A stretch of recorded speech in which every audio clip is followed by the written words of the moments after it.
আজি ৰাতিপুৱাই শিৱ মন্দিৰলৈ যাবলৈ লাইছো। বহুদিনৰ আশা এটা আছিল যে বেল এটা দিম, কিন্তু সেই দিনটো কেতিয়াও মিলাই নাছিল আৰু আজি মিলিলে। ভগৱানে মোক কি দিছে বা মোৰ পৰা কি নিছে সেয়া ক'বলৈ নেযাওঁ, কিন্তু মোৰ জীৱনটো এতিয়া যিমান সুখময় হৈ আছে অনাগত দিনত আৰু যে সুখময় হ'ব সেয়া মোৰ বিশ্বাস আছে। কলেজত আহি পাই দেখিলো লগৰজনী ইমান ধুনীয়া ধুনীয়া বটিয়া মাছ আনিছে।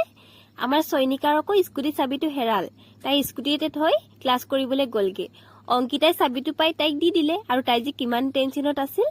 দুটা ক্লাছ কৰিয়ে আমি চৰ্টলৈ আহিলো। 2 ঘণ্টীয়া বেগটো লগৰ কেইজনীৰ লগতে কটাও, কেতিয়া যে টাইমটো পাৰ হৈ যায় গমেই নেপাওঁ। এতিয়া আকৌ আৰু এটা ক্লাছ আছে। ক্লাছটো কৰাৰ আগতে ইহঁতে ক'লে যে ব'ল আজি ভিডিঅ' বনাই লওঁ। ভিডিঅ'টো কিন্তু মই বনোৱা নাই দেই, লগৰ কেইজনীহে বনাইছে, মানে 2জনী চয়নিকা আৰু অংকিতা। কলেজৰ পৰা আহিয়ে বজাৰলৈ গ'লো আৰু ইয়াতে এইটো আইচক্ৰীম খালো। ঘৰলৈ আহি আকৌ বৰফ। এতিয়া বজাৰৰ পৰা কেইটামান বগৰী আনিলো। এই বগৰীটো খাই মই বৰ ভাল পাওঁ।